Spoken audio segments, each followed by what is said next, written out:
When you hear the word Islam, what comes to mind? Prayer, fasting, a set of rituals, a religion among many others? Maybe you think of the mosque, the Quran, or even the 5 pillars, a few rules to follow, some personal beliefs, and maybe a promise of heaven. But what if I told you that's not what Islam truly is? What if I told you Islam is not a religion the way we've come to understand that word today? Islam is Deen, and that changes everything. Let's be honest. When most people think of religion, they imagine a private matter, something emotional, something personal, a system of belief that lives in your heart and maybe in a house of worship, but not in your workplace, your government, your economy, or your law. Religion today is often seen as a way to escape reality, to disconnect from the world, to focus on the soul and leave the world to its chaos. But the book Islam, a challenge to religion, explains this isn't what Islam ever was. It says religion, as the world understands it, became something passive, something ritualistic, something that asks you to accept suffering, tolerate injustice, and wait patiently for rewards in the hereafter. But the Quran, the final message of God, never described Islam using the word religion. Not even once. Instead, the Quran used the word deen. And that's not a small detail, that's a massive shift in understanding.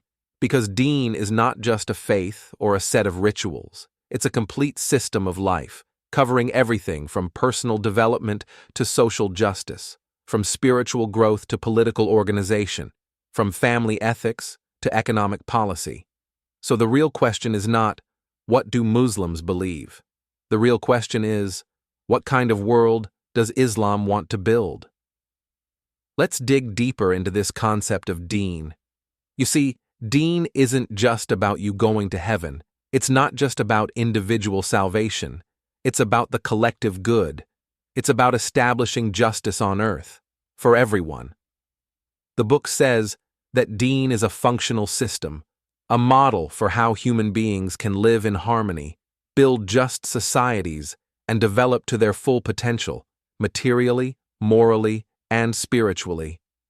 Islam as deen brings with it laws based on justice, not oppression, economic systems that prevent exploitation and hoarding, a moral code that strengthens society, not just individuals, governance that serves the people, not enslaves them, protection for the vulnerable, the orphan, the poor, the refugee, the voiceless.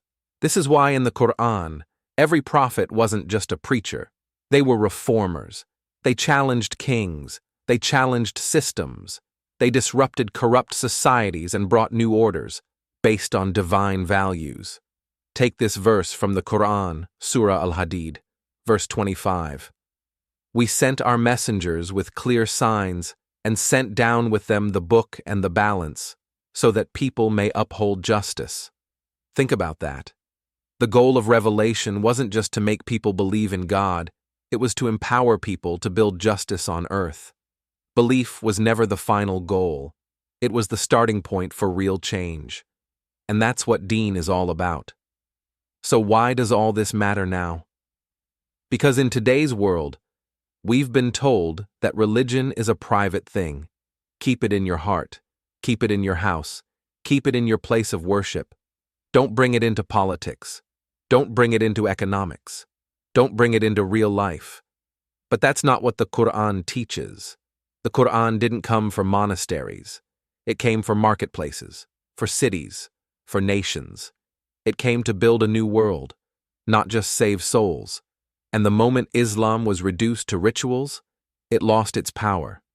But when it was practiced as deen, as a complete way of life, it changed everything. It changed how people did business. It changed how women were treated. It changed how power was distributed.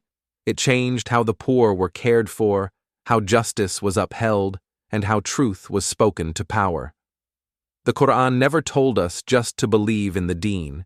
It said, establish the deen. Make it real. Make it visible. Make it functional. So Islam isn't just something you carry in your heart, it's something you carry into the world, into your decisions, your money, your politics, your relationships, your priorities. Because Islam is not just a set of prayers, it's a system. So now the question comes to you and me. Have I misunderstood Islam? Have I limited it to a few rituals, a few spiritual practices? Or do I understand it as a mission, a project, a way of life that needs to be lived, built, and shared? Islam is not here to help you escape the world. It's here to help you transform it. Not to numb your mind, but to awaken it. Not to make you silent in the face of oppression, but to make you stand tall and speak truth. This is just the beginning. In this video series, we'll explore the powerful system the Quran offers. From law to leadership, from economy to education, from psychology to spiritual growth. We'll go beyond rituals, beyond blind belief, and uncover the real, revolutionary message of the Quran.